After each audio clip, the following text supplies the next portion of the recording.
ਤੇ social media ਜਿਨ੍ਹਾਂ ਨੇ ਸਾਰੀ ਦੁਨੀਆ ਦੇ ਵਿੱਚ ਸਾਡੀ ਇਸ ਪ੍ਰੈਸ ਕਾਨਫਰੰਸ ਦੇ ਜਿਹੜੇ ਮੁੱਦੇ ਨੇ ਉਹ ਪਹੁੰਚਾਉਣੇ ਨੇ। बड़े गंभीर मुद्दे ते अज असीं तुहाडे नाल विचार साझे करन आए हैं ताकि जनता नूं पता लगे कि सरकार दा असली चेहरा की है ते बाहरों की दिखाया जा रहा है ते जिहड़ी सरकार दी भाईवाल पार्टी है, कैप्टन दी भाईवाल पार्टी है अकाली दल, उहदा भी की चेहरा है ते बाहरों की दिखाया जा रहा है, असली की है। कैप्टन अमरिंदर सिंह जी ने पंजाब नूं गहने रखता, पंजाब नूं गिरवी रखता। असीं ये गल बार बार कहते रहे हैं कि कैप्टन अमरिंदर सिंह पिछली सरकार दी नीतियां ही अगे वधा रहे ने। हुण ये गल साबित होगी जदों बिजली का संकट जिहड़ा है पंजाब दे विच इन्ना भारी हो गया कि लोग त्राई त्राई कर रहे ने। हर वर्ग आपदे हक्कां वास्ते संघर्ष कर रहे, सड़कों ते धरने दिते जा रहे हैं। कैप्टन अमरिंदर सिंह एक फेल शासक साबित होए ने। लोगों ने 2017 दे विच बहुत सारा मान सन्मान दिता सी, जिन्ना मान सन्मान दिता सी उदों ही वध किते वध लोगों का दिल तोड़िया कैप्टन अमरिंदर सिंह जी ने। अज तुहाडे नाल मैं गल साझी करनी है। चोणां दे वादे च एक बहुत वड्डा वादा यह भी सी कि असीं आउण सार अकाली दल बीजेपी गौरमेंट वालों कीते हुए लोक मारू प्राइवेट थर्मल प्लांटां नाल समझौतिਆਂ ਨੂੰ रद्द करांगे आउण सार। पर उन्हां नूं रद्द ना करके उन्हां समझौतिਆਂ ਨੂੰ ही अगे वधा के अज ये बिजली का संकट पैदा करने दे विच सब तो वड्डा योगदान अकाली दल ते भाजपा तो बाद कैप्टन अमरिंदर सिंह दा। हुण लोकां नूं धरने देने पै रहे ने, लोग अपने बच्चों समेत सड़कों ते ने। 10 तो 15 घंटिਆਂ ਦੇ ਕੱਟ ने। कल्ला घरेलू सैक्टर नहीं, खेती सैक्टर च भी ਕੱਟ ने। 8 घंटे बिजली नहीं मिल रही। झोने दीयां फसलां लोकां नूं वाहुणीਆਂ पै रहीਆਂ ने कि छड्डो परे अपना ठेका भी नहीं पूरा होना, क्योंकि डीजल इंजन चला के या जनरेटर चला के डीजल जो 90-92 रुपये लीटर होया पे तो बिल्कुल ही वारा नहीं खांदा। तो हुण इंडस्ट्री नूं ये कहा जा रहा है, कैप्टन साहब कहते सी मैं इंडस्ट्री लेके आऊँगा इत्थे, पर जिहड़ी इंडस्ट्री पहले ही करोना की मार चल रही सी, लॉकडाउन करके बंद पईयां फैक्ट्रियां सी, पर बंद पईयां फैक्ट्रियां नूं भी बिजली के फिक्स चार्ज जिहड़े ने उन्हां दे बिल आए सी। हुण फैक्ट्रियां नूं ये कहा जा रहा है कि तुसीं 2 दिन बंद करो, हुण हफ्ते चों 48 घंटे लगातार बंद रखो क्योंकि साडे कोल बिजली है नहीं। वो फैक्ट्रियां वाले भी कहंदे ने इंडस्ट्रीलिस्ट कि जद तां ये फैसला जिहड़ा वापस लो 2 दिन वाला, असीं तां पहले ही मारे पे हाँ मंदे दे, जां फिर असीं अपणियां चाबियां ही फड़ा दिंदे कैप्टन साहब तुहानूं। फैक्ट्रियां बंद करके जिंदे ला के ताले ला के तुहानूं चाबियां दे दिंदे। ये संकट पैदा क्यों होया? इस वक्त रोपड़ वाले थर्मल प्लांट दे यूनिट बंद ने, दोनों लहरा मुहब्बत वाले दे बंद ने। जिहड़े 3 थर्मल प्लांट प्राइवेट ने, चिट्टे हाथी कहूँगा मैं उन्होंने, जिहड़े चिट्टे हाथी जिन्हां बारे सुखबीर बादल होरी समझौते करके गए ने, उन्होंने समझौतिਆਂ च की है कि जे तुसीं साल दे विचों 91 दिन जानी कि लगभग 3 महीनों तो 1 दिन उपर नहीं भी सानू अपना थर्मल प्लांट चला के बिजली दोगे, सरकार तुहाडे ते कोई कार्रवाई नहीं कर सकती, पर तुहानूं पैसे दे देंगे असीं। उन्होंने की लोड़ है जी? हुण खर्चा करके बिजली बनाउण दी पैसे तो उन्होंने मिलने ही मिलने ने।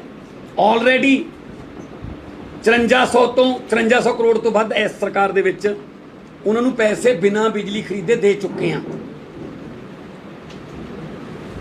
तो हुण आ जाने अकाली दल ते, वो किहड़े मूँह नाल धरने प्रदर्शन कर रहे हैं?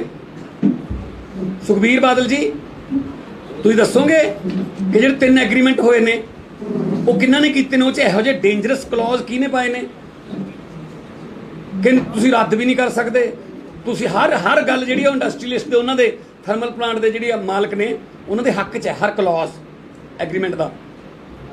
तो तुसीं एग्रीमेंट करके गए हो ਤੁਸੀਂ ਪੰਜਾਬ ਦੇ ਹੱਥ ਵੱਢ ਕੇ ਗਏ ਹੋ 20-25 ਸਾਲ ਲਈ, ਤੇ ਹੁਣ ਤੁਸੀਂ ਕਹਿੰਦੇ ਹੋ ਜੀ ਬਿਜਲੀ ਨਹੀਂ ਆਉਂਦੀ, ਪੱਖੀਆਂ ਚੱਕੀ ਫਿਰਦੇ ਆ।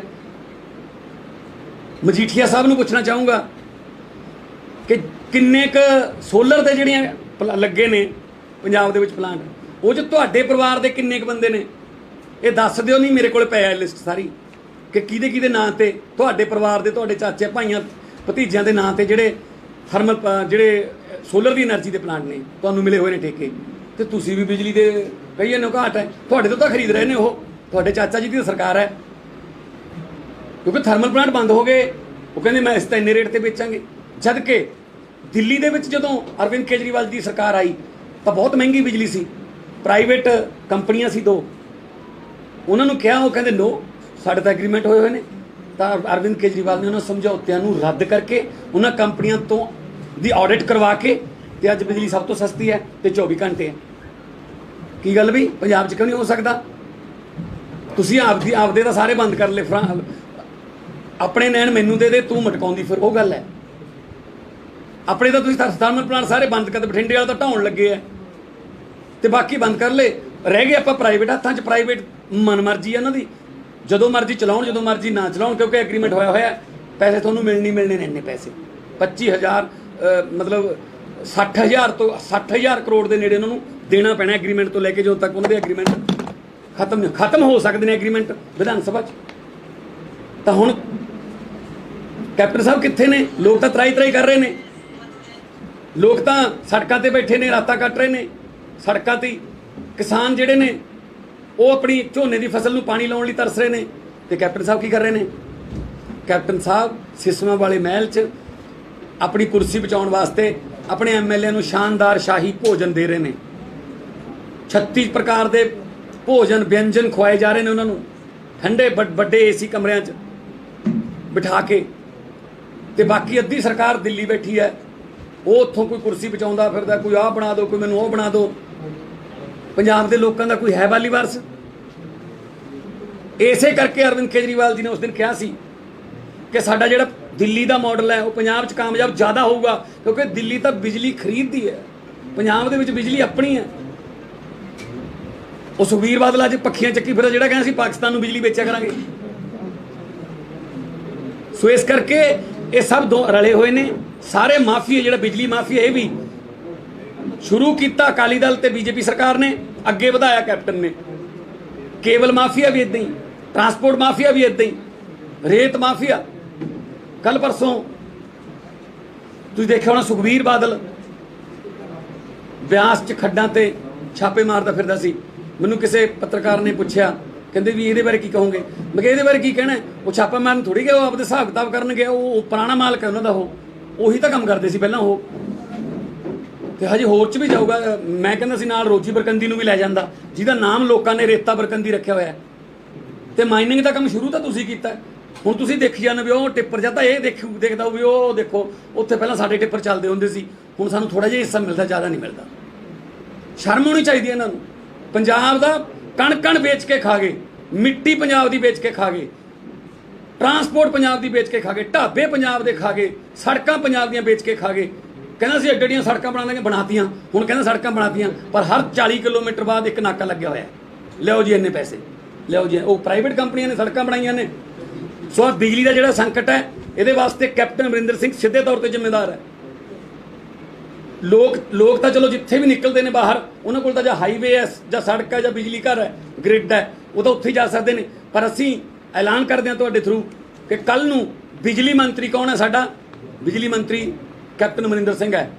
ਅਸੀਂ ਉਹਦੇ ਘਰ ਮੂਹਰੇ ਸਿਸਮਾਂ ਦਾ ਘਰ ਜਿਹੜਾ ਉਹਦਾ ਘੇਰਾਂਗੇ। ਸਾਰੇ ਪੰਜਾਬ ਤੋਂ ਵਲੰਟੀਅਰ ਵਰਕਰ ਅਹੁਦੇਦਾਰ ਸਾਡੇ ਆਉਣਗੇ, ਕਿਉਂਕਿ ਇਕੱਲੇ ਕਿਸੇ ਪੰਜਾਬ ਦੇ ਖਾਸ ਖਿੱਤੇ ਦੀ ਸਮੱਸਿਆ ਨਹੀਂ, ਇਹ ਸਾਰੇ ਪੰਜਾਬ ਦੀ ਸਮੱਸਿਆ, ਸ਼ਹਿਰਾਂ ਦੀ, ਪਿੰਡਾਂ ਦੀ, ਕਸਬਿਆਂ ਦੀ। ਸੋ ਇਹ ਬਿਜਲੀ ਸੰਕਟ ਜਿਹੜਾ ਪੰਜਾਬ ਦੇ ਵਿੱਚ ਆਇਆ, ਨੈਸ਼ਨਲ ਨਿਊਜ਼ ਬਣ ਗਿਆ ਅੱਜ। ਜਦੋਂ ਕਿ ਸਾਡੇ ਕੋਲੇ ਭਾਖੜਾ ਡੈਮ ਹੈ, ਸਾਡੇ ਕੋਲੇ ਰਣਜੀਤ ਸਾਗਰ ਡੈਮ ਹੈ, ਮਤਲਬ ਸਾਡੇ ਕੋਲੇ ਥਰਮਲ ਪਲਾਂਟ ਆਪਣੇ। ਅਸੀਂ ਤਾਂ ਹੁਣ ਨੂੰ ਅੱਧੇ ਕੰਟਰੀ ਨੂੰ ਬਿਜਲੀ ਵੇਚਦੇ ਹੁੰਦੇ ਜੇ ਕਿਹਦੇ ਨੀਤੀਆਂ ਇਹਨਾਂ ਦੀਆਂ ਸਹੀ ਹੁੰਦੀਆਂ। ਤੇ ਉਤੋਂ ਮਹਿੰਗੀ ਇੰਨੀ ਹੈ ਬਿਜਲੀ। ਉਹ ਤਾਂ ਚਲੋ ਅਸੀਂ ਕਰਤਾ ਐਲਾਨ ਕਿ 300 ਯੂਨਿਟ ਹਰ ਘਰ ਨੂੰ ਮਾਫ ਹੋਊ ਪਰ ਮੰਥ, ਤੇ 600 ਯੂਨਿਟ ਹੋ ਗਿਆ, 2 ਮਹੀਨੇ ਬਾਅਦ ਬਿੱਲ ਆਉਂਦਾ ਹੈ। 600 ਤੋਂ ਉੱਪਰ ਜਿੰਨਾ ਵੀ ਬਿੱਲ ਆਇਆ, ਜਿੰਨੀ ਵੀ ਖਪਤ ਹੋਈ ਉਹਦਾ ਬਿੱਲ ਆਊਗਾ। ਸੋ ਇਹ ਜਦੋਂ ਅਸੀਂ ਐਲਾਨ ਕੀਤਾ ਉਦੋਂ ਦੇ ਲੱਗੇ ਪਏ ਨੇ। ਕਾਂਗਰਸ ਕਹਿੰਦੀ ਸਾਡਾ ਆਈਡੀਆ ਚੋਰੀ ਹੋ ਗਿਆ। ਪੌਣੇ 5 ਸਾਲ ਤਾਂ ਹੋ ਗਏ, ਹੁਣ ਤੁਹਾਡੇ ਆਈਡੀਆ ਕਿਹੜੇ ਰਹਿ ਗਏ? ਜੇ ਆਈਡੀਆ ਹੈਗਾ ਸੀ ਤਾਂ ਪਹਿਲਾਂ ਲਾਗੂ ਕਰ ਲੈਂਦੇ। ਆਈਡੀਆ ਹੈਗਾ ਸੀ ਰਾਜਸਥਾਨ 'ਚ ਕਰ ਲਓ, ਫਿਰ ਹੁਣ ਆਈਡੀਆ ਹੈਗਾ ਸੀ ਫਿਰ ਛੱਤੀਸਗੜ੍ਹ 'ਚ ਕਰ ਲਓ। ਸੋ ਕੋਈ ਆਈਡੀਆ ਨਹੀਂ ਇਹਨਾਂ ਦਾ। ਇਹ ਦਿੱਲੀ 'ਚ ਵੀ ਇਹੀ ਕਹਿੰਦੇ ਸੀ। ਕੈਪਟਨ ਸਾਹਿਬ ਜਦੋਂ ਦਿੱਲੀ ਗਏ ਸੀਗੇ ਪ੍ਰਚਾਰ ਕਰਨ ਵੋਟਾਂ 'ਚ, ਤਾਂ ਲੋਕਾਂ ਨੇ ਪੁੱਛਿਆ ਸੀ ਕਿ ਤੁਹਾਡੇ ਬਿਜਲੀ ਕੀ ਰੇਟ ਹੈ? ਕਹਿੰਦੇ 9 ਰੁਪਏ। ਉਹ ਕਹਿੰਦੇ ਫਿਰ ਤੁਸੀਂ ਜਾਓ ਇੱਥੋਂ, ਸਾਡੇ ਤਾਂ ਕੇਜਰੀਵਾਲ ਫ੍ਰੀ 'ਚ ਦੇਈ ਜਾਂਦਾ। ਤਾਂ ਫਿਰ ਉਹ 3 ਦਿਨ ਦਾ ਪ੍ਰੋਗਰਾਮ ਕੈਂਸਲ ਕਰਕੇ 1 ਦਿਨ 'ਚ ਹੀ ਵਾਪਸ ਮੁੜ ਆਈ ਸੀ। ਸੋ ਇਹ ਕੈਪਟਨ ਸਾਹਿਬ ਦਾ ਫੇਲੀਅਰ ਹੈ। ਉਹ ਆਪ ਐਸ਼ਾਂ ਕਰੀ ਜਾਂਦੇ ਆ, ਰਾਜੇ ਮੌਜਾਂ ਕਰਨ, ਹਾਕਮ ਮੌਜਾਂ ਕਰਨ ਤੇ ਲੋਕ ਭੁੱਖੇ ਮਰਨ। ਇਹ ਜ਼ਿਆਦਾ ਦੇਰ ਨਹੀਂ ਚੱਲਦਾ ਹੁੰਦਾ। ਤੇ ਹੁਣ ਵੀ ਬਹੁਤੀ ਦੇਰ ਨਹੀਂ ਹੈਗੀ। ਚਲੋ ਕੋਈ ਨਹੀਂ, ਹਾਥੀ ਲੰਘ ਗਿਆ, ਪੂਛ ਰਹਿ ਗਈ। ਤੇ ਲੋਕ ਹੁਣ ਦੁਖੀ ਨੇ। ਲੋਕ ਤੀਜੇ ਬਦਲ ਵਾਸਤੇ ਦੇਖ ਰਹੇ ਨੇ। ਔਰ ਆਮ ਆਦਮੀ ਪਾਰਟੀ ਔਰ ਅਰਵਿੰਦ ਕੇਜਰੀਵਾਲ ਦਾ ਜਿਹੜਾ ਮਾਡਲ ਤੇ ਨਾਲ ਅਰਵਿੰਦ ਕੇਜਰੀਵਾਲ ਦੀਆਂ ਗਰੰਟੀਆਂ, ਵਾਅਦੇ ਨਹੀਂ ਨਾ ਵਾਂਗੂ ਗਰੰਟੀਆਂ, ਤੇ ਉਹ ਦਿੱਲੀ ਦਾ ਜਿਹੜਾ ਮਾਡਲ ਹੈ ਉਹ ਲਾਗੂ ਹੋਊਗਾ। ਹਾਂ, ਪੰਜਾਬ ਦਾ ਮਾਡਲ ਦਿੱਲੀ ਤੋਂ ਵੀ ਬੈਟਰ ਹੋ ਜਾਊਗਾ, ਕਿਉਂਕਿ ਪੰਜਾਬ ਕੋਲੇ ਆਪਣੀ ਬਿਜਲੀ ਹੈ, ਪੰਜਾਬ ਕੋਲੇ ਆਪਣੇ ਸੋਰਸਿਸ ਨੇ। ਪੰਜਾਬ ਇੱਕ ਫੁੱਲ ਸਟੇਟ ਹੈ। ਦਿੱਲੀ ਦੇ ਵਿੱਚ ਤਾਂ ਉਹਨਾਂ ਨੂੰ ਕੰਮ ਵੀ ਨਹੀਂ ਕਰਨ ਦਿੰਦੇ, ਬਹੁਤ ਸਾਰੀਆਂ ਚੀਜ਼ਾਂ ਤੇ ਉਹਨਾਂ ਨੂੰ LG ਰੋਕ ਦਿੰਦਾ। ਸੋ ਜੇ ਪੰਜਾਬ ਦੇ ਵਿੱਚ ਆਮ ਆਦਮੀ ਪਾਰਟੀ ਸਰਕਾਰ ਆਉਂਦੀ ਹੈ, ਹੋਰ ਵੀ ਜ਼ਿਆਦਾ ਵੱਡਾ ਵਧੀਆ ਮਾਡਲ ਅਸੀਂ ਪੇਸ਼ ਕਰਾਂਗੇ ਇੱਥੇ। ਤੇ ਇਸ ਕੱਲ੍ਹ ਨੂੰ ਅਸੀਂ 11 ਵਜੇ ਆਮ ਆਦਮੀ ਪਾਰਟੀ ਵੱਲੋਂ ਸਾਰੇ ਜਾਣੇ ਜਾ ਕੇ ਕੈਪਟਨ ਸਾਹਿਬ ਨੂੰ ਦੱਸਾਂਗੇ ਕਿ ਥੋੜ੍ਹਾ ਜਿਹਾ ਬਾਹਰ ਨਿਕਲੋ। ਬਾਹਰ ਨਿਕਲ ਕੇ ਦੇਖੋ, ਲੋਕ 50 ਡਿਗਰੀ ਟੈਂਪਰੇਚਰ, 49 ਡਿਗਰੀ ਟੈਂਪਰੇਚਰ 'ਚ ਲੋਕ ਪੱਖੀਆਂ ਲੈ ਕੇ ਜਾਂ ਲੋਕ ਸੜਕਾਂ 'ਤੇ ਬੈਠੇ ਆ। ਤੇ ਰਾਤ ਨੂੰ ਵੀ ਲੋਕ ਸੌਂ ਨਹੀਂ ਸਕਦੇ, ਬੱਚੇ ਨਹੀਂ ਸੌਂ ਸਕਦੇ। ਇੱਕ ਪਾਸੇ ਕਹਿੰਦੇ ਹੋ ਕਰੋਨਾ ਹੈ ਤੇ ਤੁਸੀਂ ਘਰਾਂ 'ਚ ਰਹੋ, ਤੇ ਦੂਜੇ ਪਾਸੇ ਬਿਜਲੀ ਹੈ ਨਹੀਂ। ਘਰਾਂ 'ਚ ਕਿਵੇਂ ਰਹਿਣ? ਘਰਾਂ 'ਚ ਤਾਂ ਬਾਹਰ ਆਉਣਾ ਪਊਗਾ। ਆਪ ਲੀਡ ਕਰੇਂਗੇ ਮਾਨਸਾ ਪ੍ਰੋਟੈਸਟ? ਹਾਂਜੀ, ਮੈਂ ਜਾਊਂਗਾ। ਹਾਂਜੀ, ਮੇਰੀ ਅਗਵਾਈ ਦੇ ਵਿੱਚ ਇਹ ਪ੍ਰੋਟੈਸਟ ਕੱਲ੍ਹ ਨੂੰ ਹੋਊਗਾ। ਔਰ ਸਿਸਮਾ ਕੋਸ਼ਿਸ਼ ਕਰਾਂਗੇ, ਸਿਸਮਾ ਤੱਕ ਜਿੱਥੇ ਵੀ ਤੱਕ ਵੀ ਜਾਵਾਂਗੇ, ਪਹਿਲੇ ਤਾਂ ਕੋਸ਼ਿਸ਼ ਕਰਾਂਗੇ ਕਿ ਉਹਨਾਂ ਦਾ ਮੀਟਰ ਚੈੱਕ ਕਰੀਏ ਅਸੀਂ ਕਿ ਉਹਨਾਂ ਨੂੰ ਕਿੰਨੀਆਂ ਯੂਨਿਟਾਂ ਫੂਕਦੇ ਨੇ। ਉਹ ਵੀ ਪੰਜਾਬ ਦੀ ਉਹ ਬਿਜਲੀ ਹੈ ਨਾ, ਪੰਜਾਬ ਦੀ ਜੁਰੀਡਿਕਸ਼ਨ 'ਚ ਪੈਂਦਾ ਜਿਹੜਾ। ਤੇ ਉਹਨਾਂ ਦੇ ਕਿੰਨੇ ਘੰਟੇ ਕੱਟ ਲੱਗਦੇ ਨੇ ਉੱਥੇ ਮਹਿਲ 'ਚ, ਇਹ ਵੀ ਪਤਾ ਕਰਨਾ ਪਊਗਾ। ਕਿਉਂਕਿ ਹੈ ਜੀ, ਹੌਟਲਾਈਨ ਹੈ ਨਾ, ਉਹੀ ਹੈ ਨਾ, ਉਹੀ ਹੈ ਜੀ। ਕੋਈ ਗੱਲ ਨਹੀਂ। ਲੋਕ ਸਾਰੀਆਂ ਹੌਟਲਾਈਨਾਂ ਬੰਦ ਕਰ ਦਿੰਦੇ ਆ। ਇਹ ਜਿਹੜੇ ਹੈਲੀਕਾਪਟਰਾਂ ਦੀਆਂ ਚਾਬੀਆਂ ਲੋਕਾਂ ਦੇ ਹੱਥ 'ਚ ਨੇ, ਲੋਕ ਹੈਲੀਕਾਪਟਰ ਲਾ ਲੈਂਦੇ ਆ। ਆਹ ਹੌਟਲਾਈਨਾਂ ਦੀਆਂ ਸੁੱਚਾਂ ये लोगों के हाथ ने लोग ला लेंगे, लोग सुच्चा कट देंगे। मान साहब, एक के बाद एक आज नवजोत सिंह सिद्धू ने नो ट्वीट करे और उन्होंने सुझाव दिए, अपनी सरकार को भी दिए, क्योंकि कैप्टन साहब के पास बिजली महकमा है और पूर्व अकाली सरकार है, उस पर भी उन्होंने कहा कि उन्होंने जो एग्रीमेंट जो आप बात उठा रहे हैं। लेकिन सवाल ये है कि अगर नवजोत सिंह सिद्धू के पास प्लान था तो उनको तो बिजली महकमा कैप्टन साहब दे ही रहे थे, तो उनको रहकर जनता की समस्या दूर करनी चाहिए थी। और खुद वो ये बात कर रहे हैं, लेकिन उनके ऊपर 9.25 लाख रुपए उनका अमृतसर की जो कोठी है उसका बिजली का बिल बकाया। देखो, पहले सवाल का तुसीं आप ही जवाब देता कि जे नवजोत सिंह सिद्धू होरां कोले कोई प्लान है इदां दा कि वो एग्रीमेंट जिहड़े रद्द हो सकते हैं ते पंजाब च जिहड़ा बिजली दे जिहड़े रिफॉर्म्स आ सकते हैं ते असीं देश दे विच सब तो सस्ती बिजली दे सकते हैं, तो फिर उन्होंने पावर मिनिस्ट्री मिल रही सी तां उन्होंने लै लैनी चाहिए। मैं उदों भी कहा सी कि नवजोत सिंह सिद्धू नूं बिजली मंत्री रह के पंजाब दे विच ये सब तो वड्डा दुख है कि इस दुख की रग नूं इस जख्म ते मलम लाउणी चाहिए सी। ते मैनूं इस बारे नहीं पता कि उन्हां दे आपदे घर दा बिल भी जिहड़ा कोई बकाया पिया, पर ये तो खैर बिजली महकमा जी। लेकिन अगर जनप्रतिनिधि आप भी हैं तो एक आपकी रिस्पॉन्सिबिलिटी भी है कि अगर आप बिजली के मुद्दे पर सवाल उठा रहे हैं तो पहले आप अपना बिल क्लियर करें। इंटरनेट पे पड़ा है सर, हमारे पास बिल आप कहें तो मैं दिखा देता हूँ, ऐसा नहीं है कि हम ऐसे ही कोई। मैं समझ गया, लेकिन मेरे पास संगरूर का घर है, वो रेंट पे है, उसका बिल हम भर के आते हैं। और एक मेरे पास सरकारी घर है दिल्ली में जो MPs को मिलता है, उसका भी जितना बिल होता है NDMC के अंडर आता है वो, तो हम तो पे करते हैं, क्योंकि कल इलेक्शन लड़नी है तो सारा नो ड्यूज़ तो लेने पड़ते हैं सबसे, चाहे पार्लियामेंट की लाइब्रेरी की 4 किताबें भी हो तो उससे भी नो ड्यू लेना पड़ता है। तो हम तो ऐसा कभी नहीं कर चाहेंगे। हाँ जी, आम बंदे का मीटर पट के लै देखो, अगर कोई आम आदमी हुंदा, कोई आम घर हुंदा किसी पिंड च, इन्ना बिल तो होण नहीं दिंदे, तो 20-25 हज़ार ते मीटर पट लेंदे आ, मीटर पट के लै जांदे आ। ते वो बेचारा ना गवांढियां तो कोई मिन्नतां करके 2 बल्ब जगाउंदा, कोई कुंडी लाउंदा है। पर बिल्कुल सही कहा तुसीं कि जनप्रतिनिधि जिहड़े ने, रोल मॉडल जिहड़े ने, उन्होंने आप एग्जाम्पल सैट करने चाहिए, दूजिਆਂ ਨੂੰ कोई सुझाव देने केजरीवाल बिजली फ्री देते हैं। कांग्रेस ने कुछ दिन पहले प्रेस कॉन्फ्रेंस की है, ਦਿੱਲੀ ਦੇ ਬਿੱਲ ਲੈ ਕੇ ਦਿਖਾ ਰਹੇ ਨੇ, ਪਹਿਲੇ 2 ਯੂਨਿਟ ਤੇ 3 ਰੁਪਏ ਪੈ ਰਹੇ। ਨਹੀਂ ਦੇਖੋ, ਕਾਂਗਰਸ ਵਾਲੇ ਤਾਂ ਪਹਿਲਾਂ ਵੀ ਇਦਾਂ ਕਰਦੇ ਰਹੇ ਨੇ, ਸੋ ਕਾਂਗਰਸ ਮੇਰੇ ਖਿਆਲ 'ਚ ਦਿੱਲੀ ਬਾਰੇ ਤਾਂ ਨਹੀਂ, ਨਾ ਬਾਕੀ 2 ਯੂਨਿਟ ਤੇ 3 ਨਹੀਂ ਨਹੀਂ ਹੈਗੇ ਜੀ ਸਾਰੇ। ਅਸੀਂ ਬਿੱਲ ਤੁਹਾਨੂੰ ਲਿਆ ਕੇ ਦਿਖਾ ਦਾਂਗੇ। ਮਾਨ ਸਾਹਿਬ, ਕੇਜਰੀਵਾਲ ਸਾਹਿਬ ਕਹਿੰਦੇ ਸੀ ਕਿ 301 ਤੋਂ ਬਾਅਦ ਸਾਰੇ ਦਾ ਬਿੱਲ ਲੱਗੇਗਾ, 300 ਦਾ ਵੀ ਲਵਾਂਗੇ, ਤੇ ਤੁਸੀਂ ਹੁਣ ਕਹਿ ਰਹੇ ਹੋ ਕਿ 2 ਮਹੀਨੇ ਦਾ 600 ਹੋ ਗਿਆ। ਨਹੀਂ ਨਹੀਂ, ਉਸ ਦਿਨ ਵੀ ਦੇਖੋ ਉਹਨਾਂ ਨੇ ਇਹ ਕਿਹਾ ਕਿ ਜੋ ਪਹਿਲਾਂ ਫੈਸਿਲਿਟੀ ਇਸ ਵਕਤ ਮਿਲ ਰਹੀ ਹੈ 200 ਵਾਲੀ, ਉਹ 200 ਵਾਲੇ ਐਜ਼ ਇਟ ਜਾਰੀ ਰਹੂਗੀ, 200 ਤੋਂ 300 ਹੋ ਜੂਗੀ। ਜੇ ਹੁਣ 200 2 ਮਹੀਨੇ ਦਾ 400 ਤੋਂ ਉੱਪਰ ਜੇ ਕੋਈ ਬਿੱਲ ਕੋਈ ਯੂਨਿਟ ਜਾਂਦੀ ਹੈ ਤਾਂ ਉਹਦਾ ਬਿੱਲ ਆਉਂਦਾ। ਹੁਣ ਅਸੀਂ ਉਹ 600 ਕਰਤੀ ਜਾਨੀ, ਤੇ ਬਾਕੀ ਆਮ ਘਰਾਂ ਨੂੰ ਜਿਹੜੇ ਜਨਰਲ ਘਰ ਨੇ ਉਹਨਾਂ ਨੂੰ ਵੀ 300 ਫਰੀ ਹੈ, ਉਹਨਾਂ ਨੂੰ ਵੀ 300 ਫਰੀ ਹੈ। ਸੋ ਇਹ ਇਦਾਂ ਨਹੀਂ ਹੈਗਾ ਕਿ ਬਸ ਐਂ ਕਹਿਤਾ ਜੀ। ਪੂਰਾ ਪਲਾਨ ਕਰਕੇ ਰੋਡ ਮੈਪ ਬਣਾ ਕੇ ਤਾਂ ਤੁਹਾਨੂੰ ਅਗਲਾ ਟੈਰਿਫ ਵੀ ਦੱਸਾਂਗੇ ਅਗਲੀਆਂ ਆਉਣ ਵਾਲੇ ਦਿਨਾਂ 'ਚ ਕਿ ਕਿੰਨੇ ਰੁਪਏ ਪਿਆ ਕਰੂਗਾ। ਜੇ 1000 ਯੂਨਿਟ ਤੱਕ ਜਾਂਦਾ ਤਾਂ ਕਿੰਨੇ ਰੁਪਏ ਹੋਊਗਾ, ਜੇ 2000 ਯੂਨਿਟ ਤੱਕ ਜਾਂਦਾ ਤਾਂ ਕਿੰਨੀ। ਮਾਨ ਸਾਹਿਬ ਬਿਜਲੀ ਤਾਂ ਅੱਗੇ ਨਹੀਂ ਮਿਲ ਰਹੀ, ਬਿਜਲੀ ਤਾਂ ਕਿਤੇ ਮਿਲੀ ਨਹੀਂ ਰਹੀ, ਬੁਰਾ ਹਾਲ ਹੋਇਆ ਪਿਆ ਇੰਡਸਟਰੀ ਦਾ, ਲੋਕੀ ਸੜਕਾਂ ਤੇ ਆਏ ਹੋਏ ਆ। ਤੁਸੀਂ ਫ੍ਰੀ ਵਾਲੀ ਗੱਲ ਕਰ ਰਹੇ ਹੋ ਕਿ ਇਹ ਕਿੱਥੇ ਪੋਸੀਬਲ ਹੋ ਪਾਏਗਾ? ਅਸੀਂ ਪੈਦਾ ਕਰਾਂਗੇ ਜੀ, ਸਭ ਕੁਝ ਪੋਸੀਬਲ ਹੋ ਜਾਊਗਾ ਜੇ ਰੇਤ ਮਾਫੀਏ ਤੇ ਕੰਟਰੋਲ ਹੋ ਜੇ, ਜੇ ਕੇਬਲ ਮਾਫੀਏ ਤੇ ਕੰਟਰੋਲ ਹੋ ਜੇ, ਜੇ ਟਰਾਂਸਪੋਰਟ ਮਾਫੀਏ ਤੇ ਕੰਟਰੋਲ ਹੋ ਜੇ, ਲੀਕੇਜ ਬੰਦ ਹੋ ਜੇ, ਜੇ ਆ ਜਿਹੜੀ ਰਿਸ਼ਵਤਾਂ ਕਰਪਸ਼ਨਾਂ ਬੰਦ ਹੋ ਜਾਣ, ਸਭ ਕੁਝ ਹੋ ਜਾਊਗਾ। ਦਿੱਲੀ ਨਹੀਂ ਕੀਤਾ ਕੰਟਰੋਲ, ਦਿੱਲੀ 'ਚ ਕੰਟਰੋਲ ਹੋਇਆ। ਔਰ ਫ੍ਰੀ ਮਾਰਕੀਟ ਦੇ ਵਿੱਚ ਮੈਂ ਦੱਸ ਦੇਣਾ ਚਾਹੁੰਦਾ, ਫ੍ਰੀ ਮਾਰਕੀਟ ਦੇ ਵਿੱਚ ਬਿਜਲੀ 2 ਰੁਪਏ ਤੋਂ 2.5 ਰੁਪਏ ਯੂਨਿਟ ਤੱਕ ਅਵੇਲੇਬਲ ਹੈ ਸਾਰੇ ਕੰਟਰੀ 'ਚ। ਹੁਣ ਤਾਂ ਸੋਲਰ એનર્ਜੀ ਆ ਗਈ, ਬਿਜਲੀ ਤਾਂ ਬਹੁਤ ਆਮ ਹੋ ਗਈ। ਪਰ ਇਹਨਾਂ ਦੀਆਂ ਨੀਤਾਂ ਸਾਫ਼ ਨਹੀਂ ਨਾ। ਐਗਰੀਮੈਂਟ ਉਹ ਕਰ ਲਏ ਕਿ ਇੰਨੇ ਪੈਸੇ ਦੀ ਲੈਣੀ ਪੈਣੀ ਹੈ, ਤੇ ਹੁਣ ਕਹਿੰਦੇ ਜੀ ਬਿਹਾਰ ਤੋਂ ਲਾਈਨਾਂ ਖਰਾਬ ਹੋ ਗਈਆਂ, ਆ ਹੋ ਗਿਆ। ਇੱਕ ਆਪ ਜੇ ਧਿਆਨ ਦੇਣ ਬਿਜਲੀ ਮੰਤਰੀ ਸਾਹਿਬ ਤਾਂ ਕਿਤੇ ਲੱਗੇ, ਬਿਜਲੀ ਮੰਤਰੀ ਸਾਹਿਬ ਤਾਂ ਕਿਤੇ ਪੰਜਾਬ ਵੀ ਨਹੀਂ ਗਏ। ਅਸੀਂ ਬਿੱਲ ਵੀ ਭਰ ਦਿਆਂਗੇ, ਸਾਨੂੰ ਰੋਜ਼ਗਾਰ ਦਿਓ, ਅਸੀਂ ਬਿੱਲ ਭਰ ਦਿਆਂਗੇ ਜਿੰਨਾ ਮਰਜ਼ੀ ਹੋਊਗਾ, ਸਾਨੂੰ ਫ੍ਰੀ ਨਹੀਂ ਚਾਹੀਦਾ। ਅਸੀਂ ਉਹ ਵਾਲੀ ਫ੍ਰੀ ਨਹੀਂ ਕਹਿੰਦੇ ਜਿਹੜੀ ਇਹ ਕਰਦੇ ਨੇ। ਅਸੀਂ ਉਹ ਕਹਿੰਦੇ ਆ ਕਿ ਅਸੀਂ ਲੋਕਾਂ ਦਾ ਪੈਸਾ ਬਚਾ ਕੇ ਜੇ ਲੋਕਾਂ ਨੂੰ ਕੋਈ ਫੈਸਿਲਿਟੀ ਦੇ ਰਹੇ ਹਾਂ, ਇਹ ਤਾਂ ਕੋਈ ਮੁਫਤਖੋਰੀ ਨਹੀਂ ਹੈਗੀ ਨਾ। ਦਿੱਲੀ ਸਰਕਾਰ ਨੇ 1 ਰੁਪਈਆ ਵੀ ਕਰਜ਼ਾ ਨਹੀਂ ਚੜਨ ਦਿੱਤਾ ਦਿੱਲੀ ਸਟੇਟ ਤੇ, ਠੀਕ ਹੈ ਨਾ। ਇੱਥੇ ਕਰਜ਼ਾ ਲੈ ਕੇ ਜੇ ਤੁਸੀਂ ਆਪਣੇ ਮੁੰਡੇ ਨੂੰ ਮੋਟਰਸਾਈਕਲ ਲੈ ਕੇ ਦਿੰਦੇ ਹੋ, ਉਹ ਤਾਂ ਫਿਰ ਕਾਹਦੀ ਸਰਦਾਰੀ ਹੈ। ਜੇ ਤੁਹਾਡਾ ਘਰ ਤੁਹਾਡਾ ਆਪਣੇ ਘਰੇ ਇੰਨੇ ਹੈਗੇ ਨੇ ਕਿ ਤੁਸੀਂ ਕੋਈ ਫੈਸਿਲਿਟੀ ਦੇ ਸਕਦੇ ਹੋ। 350 ਕਰੋੜ 'ਚ ਬਣਨ ਵਾਲਾ ਜਿਹੜਾ ਬ੍ਰਿਜ ਹੈ, ਓਵਰ ਬ੍ਰਿਜ, ਉਹਨੂੰ 200 ਕਰੋੜ 'ਚ ਬਣਾਇਆ, 150 ਕਰੋੜ ਬਚ ਗਿਆ, ਉਹਦੇ ਨਾਲ ਦਵਾਈਆਂ ਫ੍ਰੀ ਕਰਤੀਆਂ। 1 ਰੁਪਈਆ ਵੀ ਜਿਹੜਾ ਉਹ ਦਿੱਲੀ ਤੇ ਕਰਜ਼ਾ ਨਹੀਂ ਚੜਿਆ। ਵੈਸੇ ਵੀ ਦੱਸ ਦੇਣਾ ਚਾਹੁੰਦਾ ਮੈਂ, Arvind Kejriwal IRS officer, Indian revenue service ਚੋਂ ਇਨਕਮ ਟੈਕਸ ਦਾ ਕਮਿਸ਼ਨਰ, ਉਹਨਾਂ ਦਾ ਸੰਬੰਧ ਹੀ ਇਸ ਗੱਲ ਨਾਲ ਹੁੰਦਾ ਕਿ ਪੈਸਾ ਆਉਂਦਾ ਕਿੱਥੋਂ ਹੈ ਤੇ ਲਾਉਣਾ ਕਿੱਥੇ ਹੈ। ਸੋ ਸਾਰਾ ਪਤਾ ਹੈ। ਤੁਸੀਂ ਸਿੱਧੂ ਦੇ ਮੁੱਦੇ ਤੇ Aam Aadmi party soft rally ਹੈ ਹਮੇਸ਼ਾ ਇਹਨਾਂ ਜਿਹੜਾ ਤੁਸੀਂ ਬਿਆਨ ਦਿੱਤਾ ਉਸੇ ਤਰੀਕੇ ਦਾ ਬਿਆਨ ਜਿਹੜਾ ਉਹ ਵਿਧਾਇਕ ਦੇ ਰਹੇ ਨੇ ਕਾਂਗਰਸ ਦੇ। ਰਾਜਕੁਮਾਰ ਵਿਰਕ ਨੇ ਇਸੇ ਤਰੀਕੇ ਦਾ ਬਿਆਨ ਦਿੱਤਾ ਕਿ ਮੈਂ ਆਪਣਾ ਬਿੱਲ ਦੇ ਰਿਹਾ, ਮੈਂ ਆਪਣਾ ਦੇਖਦਾ ਨਹੀਂ। ਹੋਰ ਕੀ ਕਹੀਏ ਜੀ ਫਿਰ ਉਹ ਮਤਲਬ ਫਿਰ ਗਾਲੋ ਗਾਲੀ ਹੋ ਜੀ, ਹੱਥੋਂ ਪਾਈ ਕਰ ਲਈਏ। ਤੁਸੀਂ ਕੀ ਚਾਹੁੰਦੇ आपने कहा कि मैं लीड करूंगा प्रोटेस्ट, लेकिन इससे पहले भी आपने कई प्रोटेस्ट लीड करे हैं, हम भी आपके साथ कवर करते रहे हैं। कभी भी ऐसा नहीं हुआ कि आपको CM हाउस के पास, चाहे चंडीगढ़ हो चाहे सिसवा फार्म हाउस हो, जाने दिया गया हो।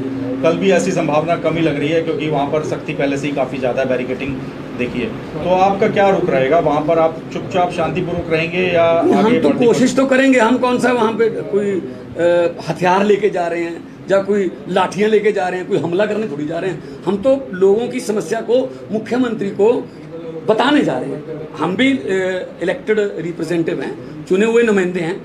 हमारा फर्ज बनता है कि मेरे संगरूर की, मेरे बरनाला की, मेरे पंजाब की जितनी समस्याएं मैं उनके सामने पेश करूं। ये थोड़ी है कि आपको जाने नहीं दिया जाएगा। इधर अभी पटियाला में तो कभी जाते भी नहीं, पटियाला जाके देख लो, पूरे महल के जो इर्द गिर्द है वो धरने वाले बैठे हैं, स्टूडेंट बैठे हैं, किसान बैठे हैं, नर्सें बैठी हैं, आंगनबाड़ी वाले बैठे हैं, सफाई कर्मचारी बैठे हैं, रोडवेज वाले बैठे हैं। कौन है जो इस वक्त अपने घर पे है? पूरा पंजाब सड़कों पे है, एक ही आदमी है जो अपने घर पे है, कैप्टन अमरिंदर सिंह।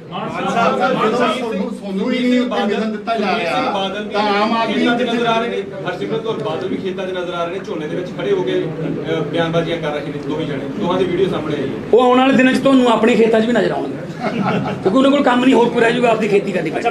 ਮਾਨ ਸਾਹਿਬ 2016 ਦੇ ਵਿੱਚ ਸੁਖਬੀਰ ਬਾਦਲ ਨੇ ਮਾਨ ਸਾਹਿਬ ਸੁਖਬੀਰ ਬਾਦਲ ਇੱਕ ਮਿੰਟ ਸੁਖਬੀਰ ਬਾਦਲ ਨੇ ਸਰਕਾਰ ਜਾਣ ਤੋਂ ਪਹਿਲਾਂ ਐਫੀਡੇਵਿਟ ਦਿੱਤਾ ਸੁਪਰੀਮ ਕੋਰਟ ਦੇ ਵਿੱਚ, ਜਿਹੜੇ ਪਾਵਰ ਪਰਚੇਸ ਐਗਰੀਮੈਂਟ ਹੋਏ ਕਿ ਸਾਰੇ ਬੈਨੀਫਿਟ ਜਿਵੇਂ ਤੁਸੀਂ ਦੱਸਿਆ ਕਿ ਉਹਨਾਂ ਨੂੰ ਦਿੱਤੇ ਗਏ, ਪਰ ਕਾਂਗਰਸ ਸਰਕਾਰ ਇਹ ਕਹਿ ਰਹੀ ਹੈ ਕਿ ਅਸੀਂ ਇਹਨਾਂ ਨੂੰ ਰੱਦ ਕਰਕੇ ਹਟਾਂਗੇ। ਸਮਾਂ ਬਹੁਤ ਜ਼ਿਆਦਾ ਨਿਕਲ ਕਦੋਂ ਰੱਦ ਕਰਨਗੇ? ਹੁਣ ਰੱਦ ਕਰਨ ਦਾ ਵਾਅਦਾ ਮੈਨੀਫੈਸਟੋ ਸੀ, ਕਦੋਂ ਰੱਦ ਕਰਨਗੇ? ਹੁਣ ਟਾਈਮ ਕੀ ਰਹਿ ਗਿਆ? ਹੁਣ ਕੋਰਟ ਜਾਣਗੇ ਜਾਂ ਵਿਧਾਨ ਸਭਾ ਬੁਲਾਉਣਗੇ? ਇਹ ਤਾਂ ਬਹੁਤ ਚਿਰ ਪਹਿਲਾਂ ਕਰ ਦੇਣਾ ਚਾਹੀਦਾ ਸੀ ਇਹ ਕੰਮ। मैं ਤੁਹਾਨੂੰ जिस तरह दस्सिया कि सारे माफिया सेम ने। ईवन होर गल दस दिना मैं, ये इन्हां सुखबीर बादल की सरकार वेले ਜਿਹੜੇ ਤਿੰਨੋਂ ਐਗਰੀਮੈਂਟ ਸੀਗੇ, PPA ਕਹਿੰਦੇ ਆ, ਪਾਵਰ ਪਰਚੇਜ ਐਗਰੀਮੈਂਟ, ਇਹ ਤੇ ਪੰਜਾਬ ਸਰਕਾਰ ਵੱਲੋਂ ਸਾਈਨ ਕਿਹਨੇ ਕੀਤੇ ਸੀ? ਸੁਰੇਸ਼ ਕੁਮਾਰ ਨੇ। ਤੇ ਅੱਜ ਦਾ ਮੁੱਖ ਮੰਤਰੀ ਦਾ ਸਲਾਹਕਾਰ, ਮੁੱਖ ਸਲਾਹਕਾਰ ਕੌਣ ਹੈ? ਸੁਰੇਸ਼ ਕੁਮਾਰ। ਅਫਸਰ ਵੀ ਉਹੀ ਨੇ, ਮਾਫੀਆ ਵੀ ਉਹੀ ਹੈ, ਸਿਰਫ ਉਹ ਹਿੱਸਾ ਪੱਤੀ ਵਾਲੇ ਰਜਿਸਟਰ ਬਦਲ ਗਏ। ਪਹਿਲਾਂ ਕੋਈ ਰਜਿਸਟਰ ਹੋਰ ਕੱਟਦਾ ਹੁੰਦਾ ਸੀ ਪਰਚੀ, ਹੁਣ ਉਹ ਹੋਰ ਕੱਟਣ ਲੱਗ ਗਿਆ ਪਰਚੀ। ਬਸ ਆਮ ਆਦਮੀ ਪਾਰਟੀ ਆਉਣ ਤੇ ਅਫਸਰ ਬਦਲੇ ਜਾਣਗੇ ਜੀ, ਜਿਹੜੇ ਇਦਾਂ ਦਾ ਕੰਮ ਕਰਦੇ। देखो ईमानदारी की जे सरकार असीं कहने तो पर हजे जिहड़े जिन्होंने कोई धोखे कीते ने, बल्कि नॉट ओनली बदले जाणगे, जिन्ना नुकसान पंजाब नूं होया, बल्कि जिन्ना पंजाब लोकां दे पैसे खून पसीने की कमाई खजाने नूं जिन्ना नुकसान होया, उनके परचे भी होने चाहिए। ਇੱਕ ਜਿਹੜਾ 500 ਕਰੋੜ ਰੁਪਇਆ ਪੈਡੀ ਸੀਜ਼ਨ ਤੋਂ ਪਹਿਲਾਂ ਸਰਕਾਰ ਨੇ ਜਾਰੀ ਕੀਤਾ ਸੀ, ਹੁਣ ਚਰਚਾ ਇਹ ਹੈ ਕਿ ਹਫ਼ਤਾ ਪਹਿਲਾਂ ਜਿਹੜਾ ਇਹਨਾਂ ਨੇ ਐਗਰੀਮੈਂਟ ਕੀਤਾ ਜਾਂ ਬਿਜਲੀ ਖਰੀਦੀ ਆ, ਉਹ ਵੀ ਮਹਿੰਗੀ ਖਰੀਦੀ ਹੈਗੀ। ਉਹ ਜੀ ਆਪ ਥੋੜੀ ਖਰੀਦਦੇ ਨੇ ਪੰਜਾਬ ਵਾਸਤੇ, ਵਿੱਚੋਂ ਕਮਿਸ਼ਨ ਜਾਂਦੇ ਨੇ ਜੀ। क्या ਚੱਕੋ ਜੀ ਮਹਿੰਗੀ। ਹੁਣ ਮੈਂ ਤੁਹਾਨੂੰ ਦੱਸੀ ਜਾਣਾ, ਅਸੀਂ ਤਾਂ ਇੱਥੇ ਜਿਹੜਾ ਤਲਵੰਡੀ ਸਾਬੋ ਵਾਲਾ ਥਰਮਲ ਪਲਾਂਟ ਹੈ, ਅਸੀਂ ਉਹ ਤੋਂ 7.5 ਰੁਪਏ ਲੈ ਰਹੇ ਹਾਂ, ਤੇ ਮੱਧ ਪ੍ਰਦੇਸ਼ ਦੇ ਵਿੱਚ ਜਿਹੜੇ ਰਿਲਾਇੰਸ ਦੀ ਬਿਜਲੀ ਹੈ ਉਹ 2.5 ਰੁਪਏ ਅਵੇਲੇਬਲ ਹੈ। ਕਿਉਂ ਫਿਰ ਅਸੀਂ ਇੱਥੋਂ ਤਾਂ ਅਸੀਂ ਆਪਦੇ ਨਾਲ ਤਾਂ ਸਾਡੇ ਪਾਣੀ, ਉਹ ਸਾਡੇ ਵਾਤਾਵਰਨ ਖਰਾਬ ਕਰਦੇ ਆ, ਪਾਣੀ ਉਹਨਾਂ ਦਾ ਸਾਰਾ ਗੰਦਾ ਉਹ ਡੰਪ ਹੁੰਦਾ ਹੈ, ਤੇ ਧੂਆਂ ਜਿਹੜਾ 에ਅਰ ਪੋਲੂਸ਼ਨ ਉਹ ਕੈਂਸਰ ਦਾ ਘਰ ਹੈ, ਤੇ ਨਾਲੇ ਅਸੀਂ ਇਹਨਾਂ ਨੂੰ ਵੱਧ ਪੈਸੇ ਦਈਏ। ਸੋ ਚਿੱਟੇ ਹਾਥੀ ਨੇ। ਤੁਸੀਂ ਦਿੱਲੀ ਮਾਡਲ ਦੀ ਗੱਲ ਕਰ ਲਓ, ਮਤਲਬ ਨਹੀਂ ਪੰਜਾਬ ਤੇ ਦਿੱਲੀ ਬਹੁਤ ਫਰਕ ਹੈ। ਦਿੱਲੀ ਮਾਡਲ ਕਿਵੇਂ ਲਾਗੂ ਕਰ ਦੋਗੇ? ਮੈਂ ਕਹਿੰਦਾ ਜੀ ਦਿੱਲੀ ਮਾਡਲ ਇੱਥੇ ਲਾਗੂ ਕਰ ਲਈਏ, ਦਿੱਲੀ ਤੋਂ ਵੀ ਵੱਡਾ ਮਾਡਲ ਬਣ ਜਾਊਗਾ।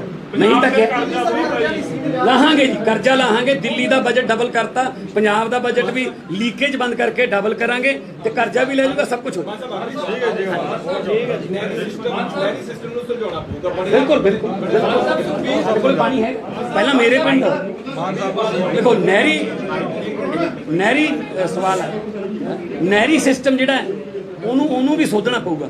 ਮੇਰੇ ਆਪਣੇ ਪਿੰਡ ਪਹਿਲਾਂ ਮਤਲਬ ਕੱਸੀ ਆਉਂਦੀ ਸੀ, 2-2 ਘੰਟਿਆਂ ਦੀਆਂ ਵਾਰੀਆਂ ਹੁੰਦੀਆਂ ਸੀ। 2 ਘੰਟਿਆਂ 'ਚ ਉਹ ਜਿਹੜੀ ਕੱਸੀ ਹੈ, ਸੂਆ ਪਹਿਲਾਂ ਸੂਏ ਚੋਂ ਕੱਸੀ ਨਿਕਲਦੀ ਹੈ, ਤੇ ਉਹ 2 ਘੰਟਿਆਂ ਦੀ ਵਾਰੀ ਜਿਹੜੀ ਹੈ ਉਹ ਬਹੁਤ, ਕਿਉਂਕਿ ਪਾਣੀ ਬਹੁਤ ਜ਼ਿਆਦਾ ਹੁੰਦਾ ਉਹਦਾ, 2 ਘੰਟਿਆਂ 'ਚ 2 ਕਿੱਲੇ ਭਰ ਦਿੰਦੇ ਸੀ।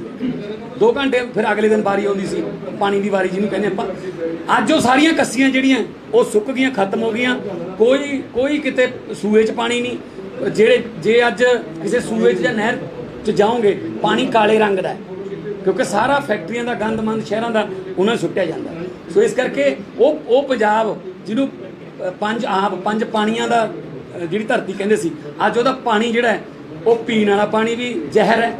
ਇੱਥੋਂ ਤੱਕ ਕਿ ਸਤਲੁਜ ਜਿਹਦਾ ਪਾਣੀ ਲੈ ਕੇ ਗੁਰੂ ਗੋਬਿੰਦ ਸਿੰਘ ਜੀ ਨੇ ਅੰਮ੍ਰਿਤ ਬਣਾਇਆ ਸੀ, ਉਸ ਦਿਨ ਅੰਮ੍ਰਿਤ ਬਣਾਇਆ ਸੀ 13 ਅਪ੍ਰੈਲ 1699 ਨੂੰ, ਉਹ ਲੁਧਿਆਣੇ ਤੱਕ ਜਾਂਦਾ ਕਾਲਾ ਹੋ ਜਾਂਦਾ। ਭਾਖੜਾ ਨਹਿਰ ਨੀਲੀ ਰਹਿੰਦੀ ਹੈ। ਕਾਰਨ ਕੀ ਹੈ? ਕਿਉਂਕਿ ਭਾਖੜਾ ਨਹਿਰ 'ਚੋਂ ਪਾਣੀ ਪੰਜਾਬ ਦੇ ਵਿੱਚ ਨਿਕਲਦਾ ਹੈ। ਭਾਖੜਾ ਨਹਿਰ ਦੇ ਵਿੱਚ ਪੰਜਾਬ 'ਚੋਂ ਕਿਤੋਂ ਪਾਣੀ ਪੈਂਦਾ ਨਹੀਂ, ਇਸ ਕਰਕੇ ਉਹ ਨੀਲੇ ਰੰਗ ਦੀ ਹੈ ਜਿੱਥੇ ਤੱਕ ਵੀ ਹੈਗੀ ਹੈ। ਸਤਲੁਜ ਤੱਕ ਜਿਹੜਾ ਹੈ ਉਹ ਨੀਲੇ ਰੰਗ ਦਾ ਤੁਰਦਾ ਹੈ ਨੰਗਲ ਤੋਂ, ਤੇ ਲੁਧਿਆਣੇ ਤੱਕ ਜਾਂਦੇ ਕਾਲੇ ਰੰਗ ਦਾ ਹੋ ਜਾਂਦਾ। ਗਾਹਾਂ ਮੁਕਤਸਰ ਜਾ ਕੇ ਅੱਗੇ ਉਹ ਇੱਧਰ ਫਾਜ਼ਿਲਕਾ ਜਾ ਕੇ ਤਾਂ ਬਿਲਕੁਲ ਹੀ ਉਹ ਪਾਣੀ ਹੈ ਜਿਹੜਾ ਮਤਲਬ ਥੱਲੇ ਪੱਤਨਾਂ 'ਚ ਵੀ ਚਲਾ ਗਿਆ। ਸੋ ਇਹ ਚੀਜ਼ਾਂ ਸਾਨੂੰ ਵਾਤਾਵਰਨ ਪ੍ਰੇਮੀ ਸੀਚੇਵਾਲ ਸਾਹਿਬ ਵਰਗੇ ਬੜੇ ਕੰਮ ਕਰਦੇ ਨੇ, ਕੋਸ਼ਿਸ਼ਾਂ ਕਰਦੇ ਨੇ, ਪਰ ਕੋਈ ਚੱਲਦੀ ਉਹਨਾਂ ਦੀ, ਕੋਈ ਪੁੱਛਦਾ ਉਹਨਾਂ ਨੂੰ? ਪੋਲੂਸ਼ਨ ਬੋਰਡ ਕੀ ਕਰਦਾ? ਕੁਝ ਨਹੀਂ ਕਰਦਾ। ਸੋ ਇਸ ਕਰਕੇ ਇਹ ਸਾਰਾ ਕੁਝ ਜਿਹੜਾ ਪੰਜਾਬ ਦੀ, ਮੈਂ ਤਾਂ ਕਹਿੰਦਾ ਵੀ ਓਵਰਆਲਿੰਗ ਕਰਨੀ ਪਊਗੀ, ਤਾਂ ਕਿ ਹੋ ਜਾਊਗੀ। ਕੋਈ ਗੱਲ ਨਹੀਂ, ਇਮਾਨਦਾਰ ਦੀ ਸਰਕਾਰ ਚਾਹੀਦੀ ਹੈ। ਪਾਤਰ ਸਾਹਿਬ ਦਾ ਸ਼ੇਰ ਹੈ, ਕੀ ਹੋਇਆ ਜੇ ਪੱਤਝੜ ਆਈ, ਤੂੰ ਅਗਲੀ ਰੁੱਤ ਵਿੱਚ ਯਕੀਨ ਰੱਖੀ, ਮੈਂ ਲੱਭ ਕੇ ਲਿਆਉਣਾ ਕਿਤੋਂ ਕਲਮਾਂ, ਤੂੰ ਫੁੱਲਾਂ ਜੋਗੀ ਜ਼ਮੀਨ ਰੱਖੀ।